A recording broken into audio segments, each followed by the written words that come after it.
हम सभी का एक सपना होता है कि अपना खुद का घर हो।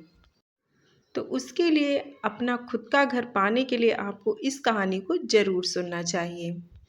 कार्तिक मास के अगले महीने यानी पाड़वा के दिन जब प्रतिपदा तिथि होती है, जब कार्तिक महीने का पूरा हो जाता है, पूरा महीना उसका अगला दिन होता है, उस दिन ये पूजा की जाती है और ये कहानी सुनी जाती है। मान्यता है कि इस पूजा को करने से, कहानी सुनने के बाद आपको बहुत ही जल्दी आपका अपना खुद का घर बन जाता है या मिल जाता है।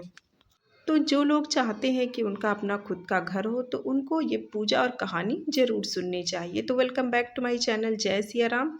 तो चलिए जान लेते हैं पहले इसकी पूजा पाठ कैसे करनी है। 16 नवंबर पाड़वा के दिन आप ये पूजा शाम को, सुबह में कभी भी कर सकते हैं, अभी भी शाम को आप कर सकते हैं और कहानी सुन सकते हैं। बहुत ही सिंपल साधारण सी पूजा है। आपको जहाँ पर पूजा करनी है, साफ करके आपको चावल के आटे, गेहूँ के आटे या अनाज से एक घर बनाना है। घर आप अपने हिसाब से बना सकते हैं, जैसा आप घर चाहते हैं। उसके बाद वहाँ पर आटे से आपको एक चिड़ा-चिड़ी बनानी है 4 और उनको बीच में रखना है। उसके बाद पूजा आपको करनी है, उनको टीका, कुमकुम, अक्षत, फूल, कलावा, वस्त्र आदि करने और खील बतासे मीठे का भोग लगाना है। और सारे कमरों में जितने आपने घर बनाया है, पूरे में आप अच्छे से सजा दीजिए, दिया जला दीजिए और उसके बाद पूजा करने के बाद आपको कहानी सुननी है।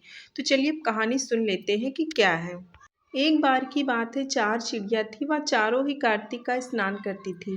पाड़वा के दिन उन्होंने सोचा कि खिचड़ी बनाते हैं। सभी ने मिलकर घी, चावल तथा दाल का जुगाड़ किया और खिचड़ी बनाई। यानी चारों चिड़िया, एक चिड़िया दाल ले आई, चावल ले आई, नमक ले आई, पानी ले आई और चारों ने मिलकर खिचड़ी बनाई। उसके बाद सबने सोचा कि पहले नहाकर आते हैं, फिर खिचड़ी खाएंगे। तो पहले एक चिड़िया नहाकर आ गई, बाकी नहीं आई। उसे भूख लगी थी तो उसने खिचड़ी की भाप खा ली। दूसरी चिड़िया आई तो उसे भी भूख लगी थी, उसने खिचड़ी का पानी पी लिया। तीसरे ने खिचड़ी खा ली तो चौथी ने खिचड़ी की खुरचन खा ली। इस तरीके से चारों चिड़िया जो थी उन्होंने धीरे धीरे खा ली और खाने के बाद चारों चिड़िया मर गई। तो जिस चिड़िया ने भाप खाई थी वह राजा के घर राजकुमारी के रूप में पैदा हुई। जिस चिड़िया ने खिचड़ी का पानी पिया था वह चिड़िया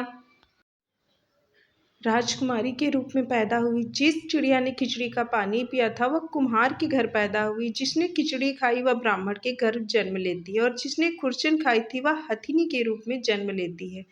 कुम्हार की लड़की राजा के यहाँ दासी बन गई, ब्राह्मण की लड़की राजकुमारी की सहेली बन गई और हथिनी भी राजा के यहाँ आ गई। राजकुमारी बनी चिड़िया को पिछले जन्म की सभी बातें याद थी। राजकुमारी का विवाह हुआ तो उसने राजा से कहा कि मैं अपने साथ इस दासी और सहेली को भी लेकर जाऊंगी। तो राजा ने कहा ठीक है, ले जाना। राजकुमारी फिर भी नहीं गई तो राजा ने पूछा, तब उसने कहा कि मेरे साथ इस हथनी को भी भेज दो। लेकिन हथनी जाने को उठी ही नहीं। तब राजकुमारी हथ उसके कान में पिछले जन्म की सारी बातें कह देती है, जिसे सुनकर हथनी अब उठ जाती है। राजा यह सब देखकर रहा था और उसने अपनी तलवार निकाली और राजकुमारी से कहा कि